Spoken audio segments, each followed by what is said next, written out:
नमस्कार, मैं हूं दीपाली राणा और आप देख रहे हैं सीएनबीसी आवाज स्पेशल Q1 डार्लिंग। दरअसल डार्लिंग का मतलब होता है प्यारा, दुलारा, आंखों का तारा, और हम अपने किसी चहेते को इस नाम से यूजुअली बुलाते हैं।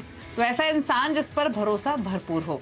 अब आप सोच रहे होंगे कि ये हम सब आपको क्यों बता रहे हैं। दरअसल आज आलिया भट्ट की फिल्म डार्लिंग रिलीज हो रही है और इसी को ट्रिगर बनाकर हमने सोचा कि क्यों ना बाजार के कुछ डार्लिंग से आपकी मुलाकात करवाई जाए। आपके पोर्टफोलियो के लिए ये परफेक्ट मैच हो सकते हैं और नतीजों का सीजन भी चल रहा है, तो इसीलिए हम ऐसे डार्लिंग्स आपके लिए चुनकर लाए हैं जो सभी कसौटी पर खरे हैं।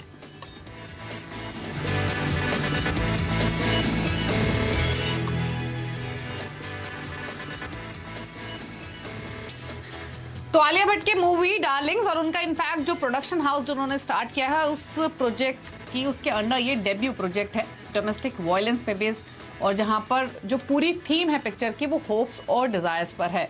और अगर आप बात करेंगे अर्निंग्स की, तो यहाँ भी होप्स और डिजायर्स का बहुत रोल होता है।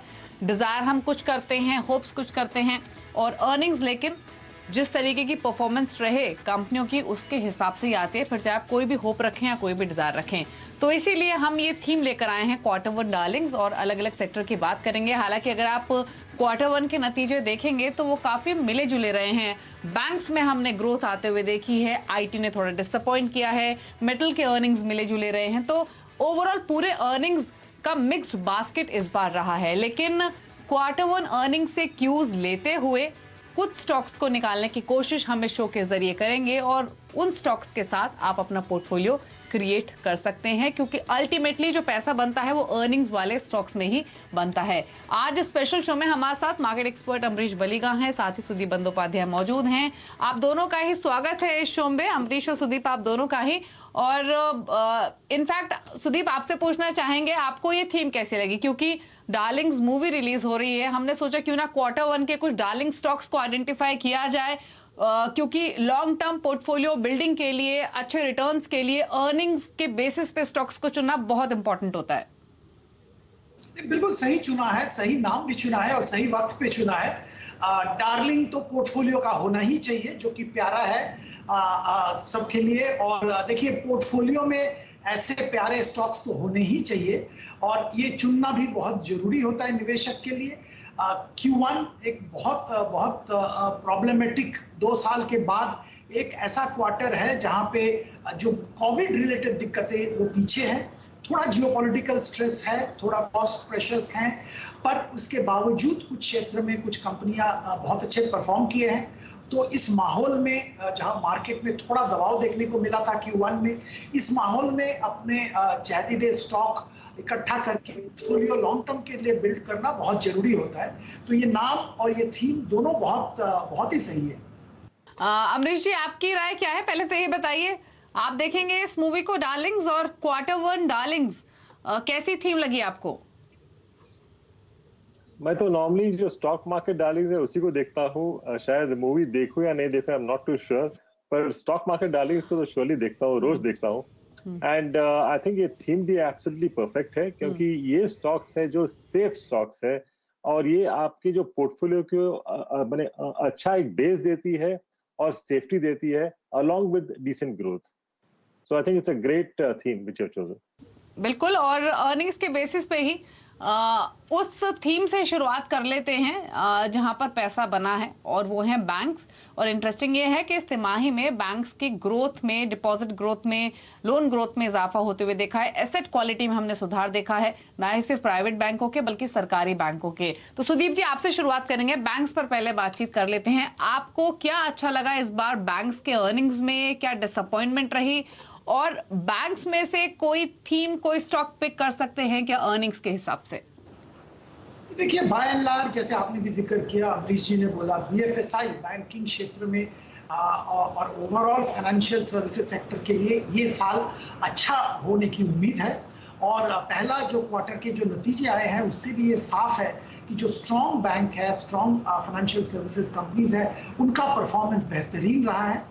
और इनमें से जो सबसे बेहतर परफॉर्मेंस जिन्होंने दिखाया है, देखिए एक्सपेक्टेशन इस बैंक के ऊपर बहुत था और उसके बावजूद उन्होंने एक्सपेक्टेशन हर पैरामीटर में बीट किया है और यही इस बैंक के नतीजे का खासियत मैं मानूंगा।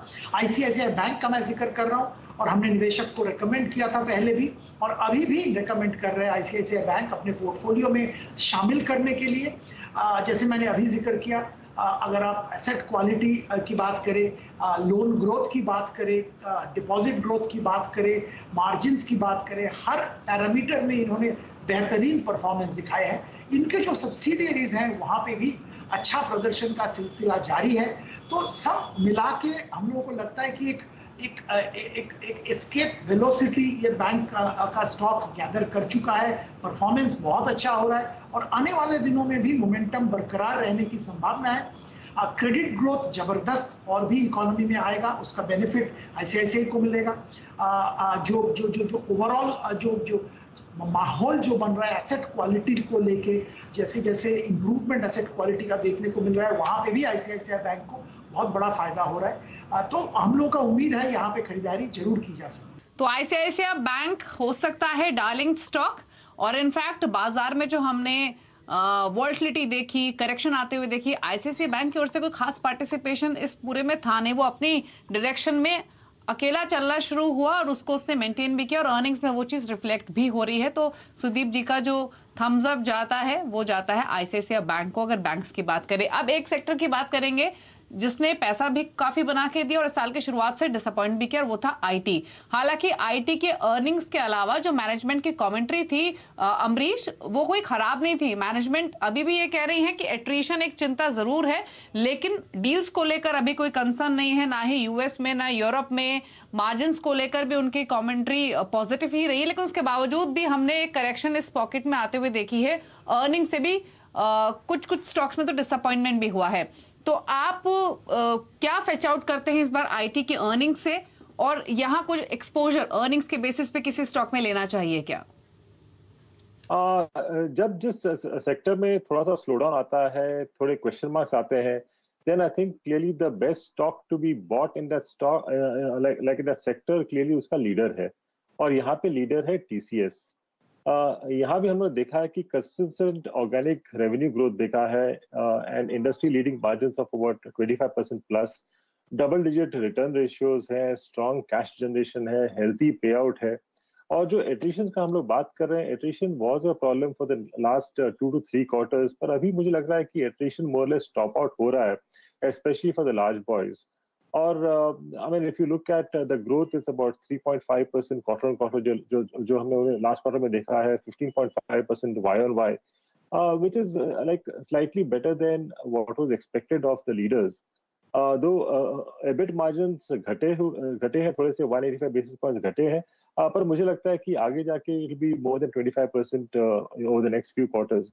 So I mean, I would surely suggest one to buy TCS, और यहाँ पे at least in the short to medium term मुझे लगता है कि levels about 3850 तक हो सकता है, पर this is a consistent gainer over a long period, so I think it's a very long term stock, should be there in everyone's portfolio. तो टीसीएस पोर्टफोलियो स्टॉक